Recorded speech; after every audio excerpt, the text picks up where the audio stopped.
The space station hung like a glimmering jewel against the vast curtain of stars, its sprawling arms rotating slowly to simulate gravity. As the shuttle docked, Jake peered through the window, his heart racing not from the stunning vista but from what awaited him inside. His first day on a job that wasn't just any job. It was a leap into a future where humans and aliens worked side by side. He stepped into the bustling hub of the station, his bag slung over his shoulder. The crowd was a mosaic of species, some human, others distinctly not. He paused, momentarily caught up in the whirl of colors and unfamiliar faces. "You must be Jake Larson," a voice said, pulling him from his reverie. Turning, Jake found himself looking up, way up, into the eyes of his new colleague, a towering Gelidian named Thoris. His skin shimmered like polished onyx, and his smile, though friendly, revealed a row of sharp, silvery teeth. "That's me," Jake replied, extending a hand. Thoris's grasp was firm, his hand enveloping Jake's completely. "Welcome aboard. Let's get you to your quarters, and then straight to your orientation. There's a lot to cover, and you'll want to meet the boss as soon as possible." They walked through corridors lined with digital windows, showcasing cosmic landscapes. Thoris chatted about the station's sectors, the technology they developed, and the eclectic mix of beings who powered it all. "Who exactly is our boss?" Jake asked, his curiosity piquing as they approached a set of sleek doors marked Restricted Access. "Lyra Xanthus," Thoris replied, his tone mixing respect with a hint of amusement. "She's brilliant, demanding, and yes, she's Xylothian. You've read about their kind?" "Only in briefings," Jake confessed. "I know they're advanced in quantum engineering and interstellar linguistics, and they're very direct. You'll see." The doors slid open to reveal a spacious office dominated by a panoramic view of a nebula swirling in hues of violet and gold. Amidst this backdrop stood Lyra, her silhouette as commanding as the cosmic phenomenon behind her. Her skin had a soft luminescence, and her eyes, when she turned to greet him, were a piercing shade of emerald. "Mr. Larson, welcome," she said, her voice smooth and authoritative. "I've reviewed your file. Impressive work at the Mars Tech Hub. I expect you'll adapt quickly here."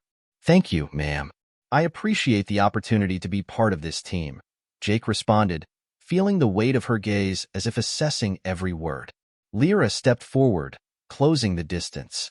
"Here, titles are unnecessary. Call me Lyra. I believe in keeping communication straightforward and efficient." "Understood, Lyra." "Good," she nodded, then turned to Thoris. "Please ensure Jake's credentials are updated in the system. He starts with Project Helix tomorrow." "Of course," Thoris replied, then motioned to Jake. "Come on, I'll show you the rest of the station." As they exited, Jake cast a glance back at Lyra, who was already absorbed in her work, her fingers dancing over a holographic interface. The brief interaction had been nothing like he'd expected. Her presence alone was enough to stir a mix of admiration and anticipation within him. Thoris noticed his look. "She'll push you harder than you've ever been pushed," he chuckled. "But believe me, it's worth it. The projects we're working on, they're going to change the universe." Jake nodded, his mind racing with the possibilities. This wasn't just a new job.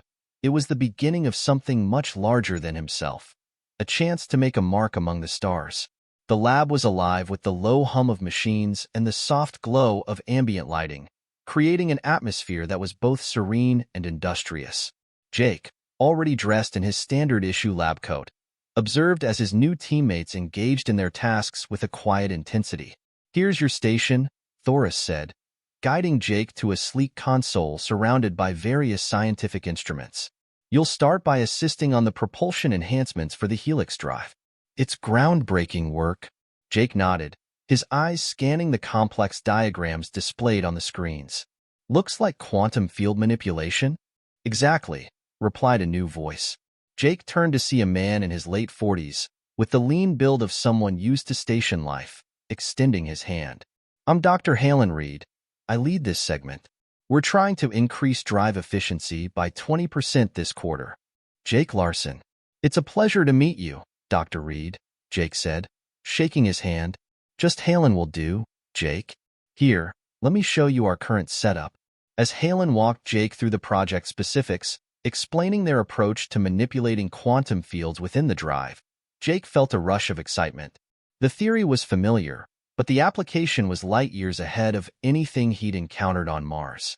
While they were deep in discussion, Lyra entered the lab. Her presence seemed to subtly shift the air, drawing attention like a magnet. She walked straight to Jake and Halen.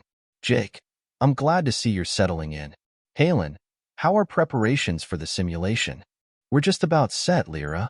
Jake here was just getting a rundown of the system. "He'll be observing today's test run," Halen reported. "Good," Lyra nodded. "Jake, observations first.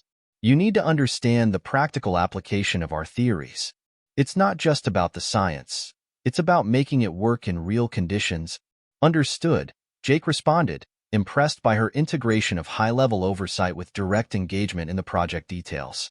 The group made their way to the testing chamber, a room dominated by the large, cylindrical structure of the Helix drive prototype. Technicians and engineers were bustling about, making final preparations for the simulation. "Everyone," Lyra called out, her voice commanding yet clear. "This test is a significant step towards our Q4 objectives. Let's make sure we adhere to protocols and keep safety as our priority." As the team acknowledged her instructions, Jake felt the thrill of being part of something cutting-edge. The countdown began, and everyone's eyes were glued to the monitors showing live data feeds. The test commenced, and the drive hummed to life, resonating through the chamber. Jake watched the energy readings spike, then stabilize, a perfect execution of theory into practice. "Successful stabilization at the new parameters," one of the technicians announced. Cheers broke out among the team. Lyra turned to Jake with a small, satisfied smile. "What you're witnessing, Jake, is the result of years of dedication and hard work. Welcome to the frontier of space propulsion." "Thank you, Lyra. It's incredible to be here," Jake said, unable to keep the awe from his voice. After the test, the team gathered to review the data in detail. Jake found himself deeply involved in the discussions, his initial observations sparking a spirited debate about potential optimizations. Later, as the lab began to quiet down, Thoris approached Jake. "First day on the job and you're already stirring the pot? Huh? I told you it's worth it." Jake laughed, feeling a camaraderie he hadn't expected so soon. "Yeah, it's more than I hoped for. It's inspiring, really. Stick with us, Jake. You're going to be part of some amazing things. And with Lyra leading us, sky's not the limit. It's just the beginning." As they left the lab together, Jake felt an exhilarating sense of belonging. The day had been a profound introduction to his new life among the stars, where every day promised not just challenges, but the joy of discovery and the thrill of pushing the boundaries of the known universe. Later that week, the lab was quieter than usual, with most of the team deployed on various sections of the station for routine maintenance. Jake found himself alone with Lyra for the first time since his arrival, calibrating sensors that were critical for the next phase of their project. Lyra observed his work from a short distance, her hands clasped behind her back. After a moment, she spoke. "You've adapted quickly, Jake. I'm impressed with your initiative and understanding of our systems." Jake paused, looking up from his console. "Thank you, Lyra. I appreciate your guidance. It's fascinating work, truly." There was a brief silence before Lyra stepped closer, her expression more serious than usual. "Jake, there's something I need to discuss with you. It's a bit personal, and it pertains to my role here as your supervisor." "Of course, anything," Jake said, turning fully to face her, sensing the shift in tone. Lyra took a deep breath, her luminous eyes holding his. "In my culture, we are bound by certain biological cycles, much more intense and defining than anything humans experience. I am currently entering what we call the Kvirash phase. It's akin to what you might understand as a mating season." Jake blinked, taken aback by the personal nature of her disclosure, but trying to remain professional. "I see. How does this affect your work, if you don't mind me asking?" "It amplifies my emotional and physical senses, which can be challenging. But I've learned to manage it effectively," Lyra explained, her voice steady but her eyes betraying a hint of vulnerability. "I'm telling you this because I value transparency, and I need you to understand my behavior may seem a bit off at times." I appreciate you being upfront about it, Jake responded, choosing his words carefully. I'll do my best to support you in any way needed. Lyra nodded, seemingly relieved by his reaction. Thank you, Jake. That's very considerate. For now, let's continue our work. I might rely on you a bit more in the coming weeks. Of course, Lyra. Let's get back to it then, Jake said, gesturing towards the open panels awaiting their attention. They spent the next few hours working side by side, adjusting the sensitive equipment. As they worked, Jake couldn't help but notice the grace with which Lyra moved about the lab, her meticulous attention to every detail. Her proximity was unsettling yet not unpleasant, stirring a mixture of professional respect and personal curiosity within him. As the station's artificial night began to fall, Lyra stopped her work and turned to Jake. I didn't just bring this up to warn you, Jake. I also wanted to ask if you'd be willing to join me for dinner. It's a bit of a tradition I have, discussing life and work with a colleague, especially under unique circumstances like these. Jake was surprised but intrigued. Dinner sounds great. There's a lot about Xylothian culture I'd like to understand better. Excellent. Lyra smiled, a genuine warmth lighting up her features. Let's meet in the habitation sector. There's a place that serves a variety of interstellar cuisines. It might be educational for you. Looking forward to it, Jake replied, feeling an unexpected anticipation for the evening ahead. As they parted ways to freshen up, Jake pondered the complexities of working so closely with someone not only from another species, but also under such unique, personal conditions. It was uncharted territory, professionally and personally, but he was determined to navigate it with the same dedication he applied to his engineering challenges. Dinner with Lyra would indeed be educational, he thought, but perhaps not just about Xylothian culture. The dining hall in the habitation sector was a cozy haven amid the station's metallic corridors.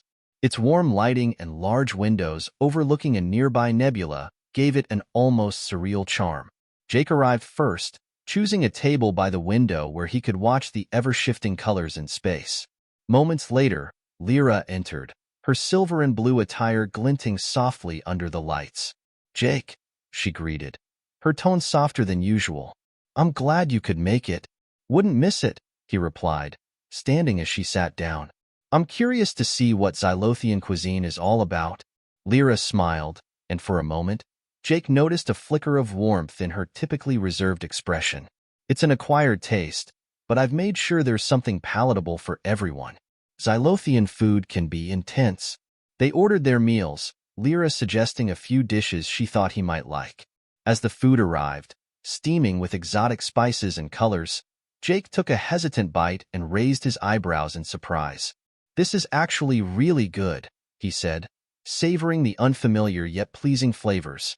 Lyra chuckled. I'll admit, I had the chef tone it down a bit. I didn't want you overwhelmed. Smart move, Jake laughed. So, tell me more about Xylothian traditions. This Kvairash phase, for instance, how does it affect your day-to-day life? Lyra's gaze held his for a moment, then she took a sip of her drink before answering. It's complex. The Kvairash amplifies our sensory experiences and emotions. Things feel more intense, and it takes effort to stay balanced. Jake nodded, intrigued. Must be challenging. Do you get any downtime? She tilted her head thoughtfully. Rarely. This is a time to focus, to harness the energy rather than fight it. Xylothians see the Kvairash as an opportunity to deepen connections. It's something we value, even if it does complicate things. Jake leaned forward. Sounds like it requires a lot of discipline. It does, she admitted. But sometimes, Jake. She paused, choosing her words carefully. Discipline isn't enough. Jake felt the weight of her words and the subtle shift in her gaze, and his heart quickened. There was something unspoken between them, a hint of vulnerability he hadn't seen in her before. Lyra, he said slowly, if there's ever anything I can do to help, just let me know. I mean that. She studied him for a long moment, her expression unreadable. Thank you, Jake. That means more than you know. A silence settled between them, charged yet comfortable. Jake could feel the pull, the unspoken connection that had been growing since their first meeting. He cleared his throat, shifting the conversation back to safer ground. So, Have you worked here long? Nearly a decade. I was one of the first Xylothians to take a leadership position in this sector, Lyra replied, visibly relaxing with the change in topic. It was daunting at first. Humans and Xylothians approach problem-solving so differently. Let me guess, Jake smirked. Xylothians are more straightforward? Lyra laughed, her eyes lighting up with genuine amusement. Quite. We don't dance around issues. We face them head-on. Humans, on the other hand, seem to prefer subtleties, emotions layered beneath words. Guilty as charged, Jake chuckled. But maybe that's what makes working together interesting. Indeed, she said, her gaze softening. Differences can build bridges, Jake. Even if sometimes they create tension. Their eyes met again, and this time, neither looked away. The tension was undeniable, yet neither seemed ready to address it directly. Instead, they let it linger, hovering in the space between them. Well, Lyra said finally, breaking the silence, I suppose we should get back to the station. There's much to prepare for tomorrow, right? Jake replied, almost reluctant to let the evening end. He stood and waited as she rose, their eyes meeting once more. As they walked back through the corridors, side by side, an unspoken understanding passed between them. They both knew something had shifted, an attraction woven into their professional relationship. Neither acknowledged it aloud, but both felt its presence as they made their way through the quiet, starlit halls of the station. The quiet hum of the station's artificial night filled the corridors as Jake made his way back to his quarters. He was still thinking about the evening he'd shared with Lyra, the lingering glances and unspoken words between them. Just as he was about to enter his quarters, he heard a soft voice call his name. Jake. He turned to see Lyra standing a few feet away, her expression unreadable in the dim lighting. Lyra? Is everything all right? She took a deep breath, then approached him, stopping only inches away. I need to speak with you, privately. Do you mind? Not at all, he said, surprised but intrigued. He gestured towards his door. Would you like to come in? She nodded, and they entered his quarters together. The door slid shut, sealing them in a quiet space filled only with the distant hum of the station's systems. Jake motioned for her to sit, but she remained standing, her hands clasped in front of her, clearly gathering her thoughts. After a moment, she looked up, her piercing green eyes meeting his. Jake, I wanted to thank you for tonight. It was the first time in a long time I felt understood. You didn't judge or question. You just listened. He nodded, unsure of what to say. It was my pleasure, Lyra. Really? She took a step closer, her gaze never leaving his. There's something else I need to tell you. Something I've struggled with since the Kvairash started. Jake felt his pulse quicken. Go on. You can tell me anything. The Kvairash is affecting me more intensely than usual this time, she said, her voice barely above a whisper. And it's directed at you, Jake. He stared at her, processing her words, caught off guard by the vulnerability in her usually confident expression. Lyra, I didn't realize. No, how could you? She said, taking another step forward. I've tried to keep it professional, but, she paused, her voice faltering. But it's becoming harder, and I don't want to pretend anymore. He swallowed, his own emotions rising to the surface. You don't have to pretend. I felt it too, Lyra. I just didn't want to cross any boundaries. She looked at him with a softness that was almost foreign to her usual demeanor. Boundaries are only necessary when they're a burden. I don't think this is.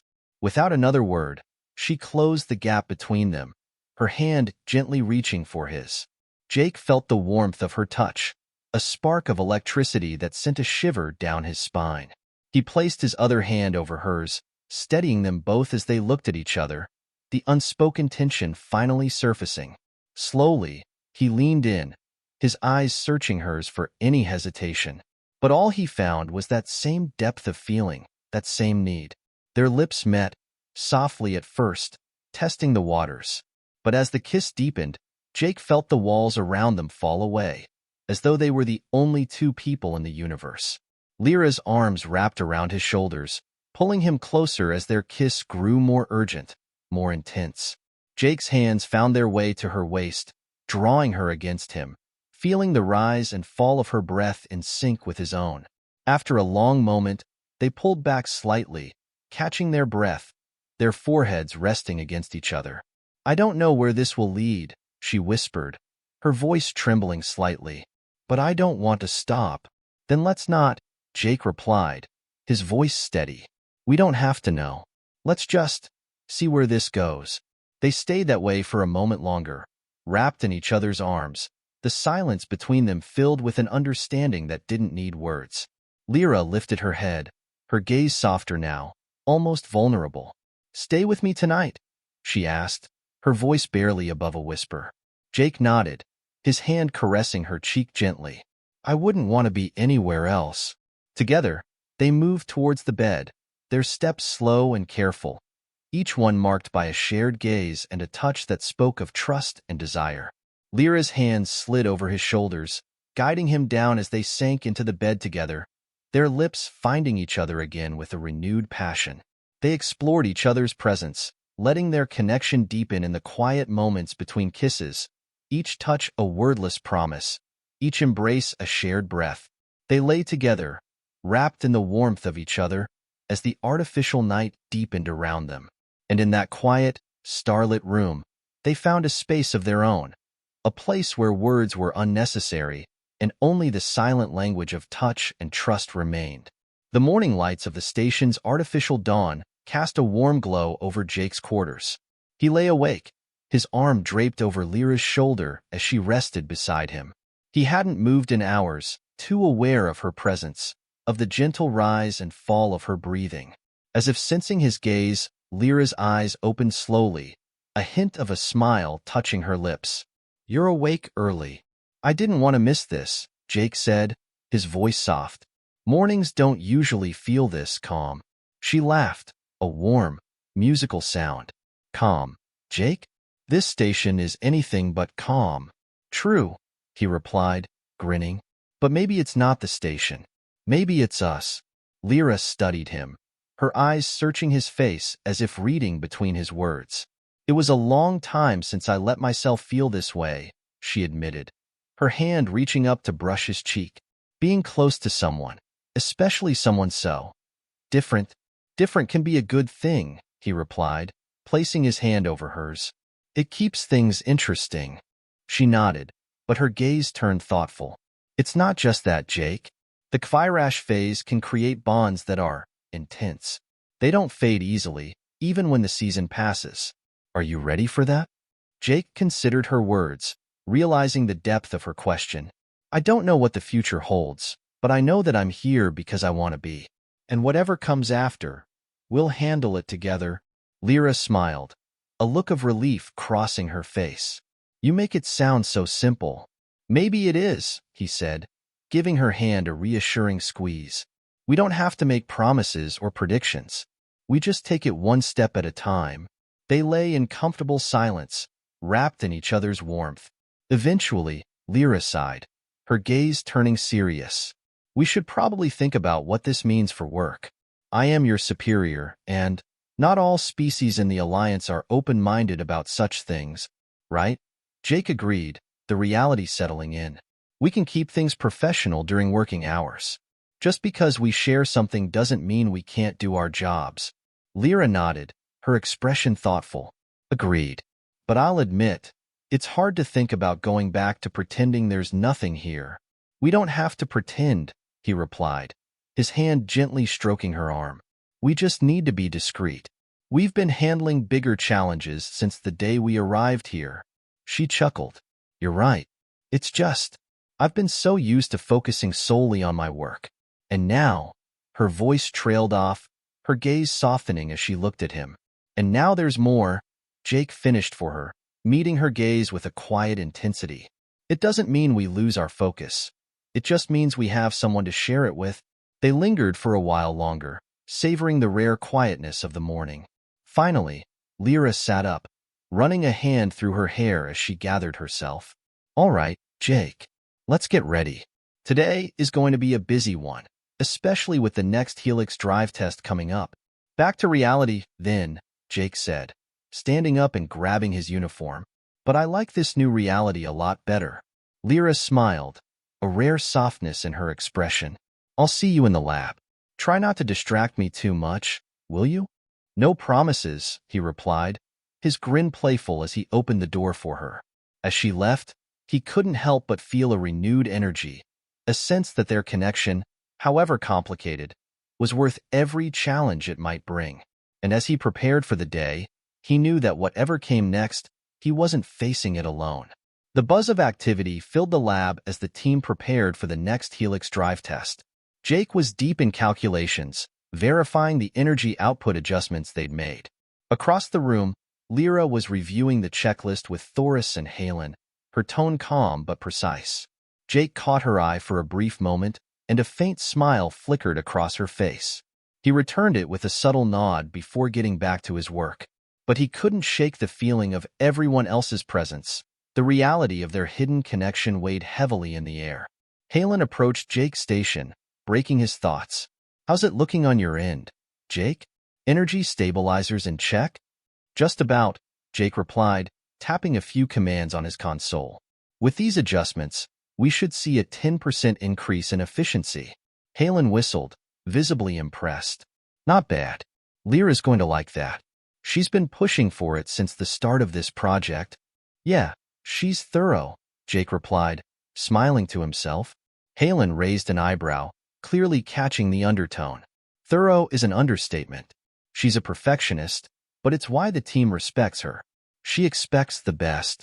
Jake nodded, choosing his words carefully. It's a good trait. She knows how to bring out the best in everyone around her. Halen studied Jake for a second before shrugging, satisfied with the response. Well, let's make sure we don't disappoint her. Let's go over those numbers again just to be sure. They reviewed the data meticulously, double-checking every detail. When the countdown for the test began, Jake found himself drawn into the collective excitement of the team, each person's focus sharp and ready. All right, team, we're going live in 10, Lyra's voice called out over the intercom. Let's make this count. As the countdown reached 0, the Helix drive roared to life, filling the lab with a deep, resonant hum. The monitors lit up with data feeds, showing steady levels across the board. It's holding, Thoris announced, his excitement barely contained. Look at those readings, Jake. You were spot on. Jake felt a surge of pride as Lyra's voice came over the intercom. Energy levels are stable. Excellent work, everyone. Jake, Thoris, Halen, you all played a critical role in this outcome. Congratulations. The team cheered, exchanging high fives and pats on the back. Jake felt Lyra's gaze on him, a quiet acknowledgement passing between them that went beyond words. It was more than just pride in their work.